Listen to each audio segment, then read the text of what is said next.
Missouri is the meth production capital of the nation. Law enforcement officers say that the state does not do enough to make sure homeowners clean up after a bust. KOMU8's Lauren Bale joins us now in the studio with more on why authorities say it's a dangerous situation.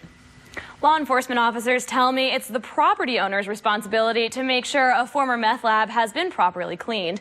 Without regulations on how to clean that property, homeowners are left guessing and worrying they're living in a house contaminated by hazardous chemicals. Chloe is like most other little girls, except her mom says she made a shocking discovery when she was pregnant with her. I went home over my birthday weekend, and when I came back from visiting my parents, my daughter's father was acting kind of strange. A friend of mine said he had stopped by on my birthday weekend and that my daughter's father was manufacturing drugs in the house. Chloe's mother, Katie, did not want to show her face on camera. She told me she was even more shocked when she learned Missouri has no laws and regulations regarding the cleanup of homes used to produce methamphetamine, a production process that can leave behind potentially lethal chemical residues. Called the police department, let them know, waited. I believe it was 2 or 3 hours, and I had to call them twice just to get them to come.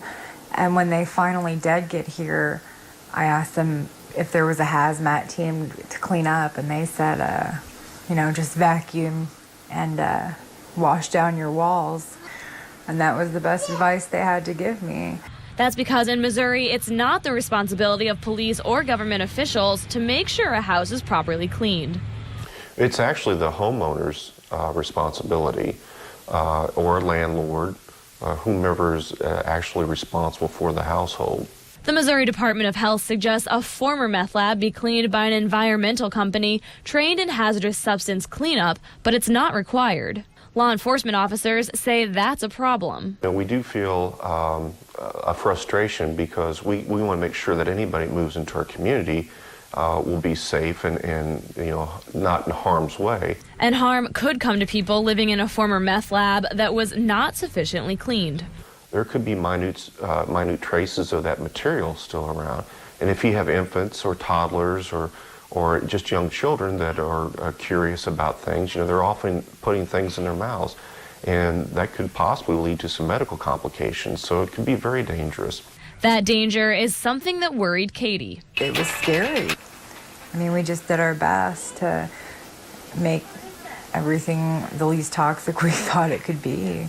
The lack of regulations for meth lab cleanup also puts future homeowners at risk. Well, it's a concern. I think that anybody that is looking to rent or purchase a place needs to be very vigilant and contact local authorities to see if possibly that was an address that had a meth lab.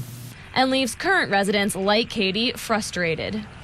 There just needs to be some sort of help, and people aren't getting it. They didn't tell me anything, and I asked, and I told them that I was pregnant, and it's like they didn't have any information, and there were 3 officers here, and none of them had any information. The DEA does have a list of homes that have been used as meth labs. To see that list and find out if your home was ever a meth lab, visit our website, KOMU.com. The football players weren't the only Tigers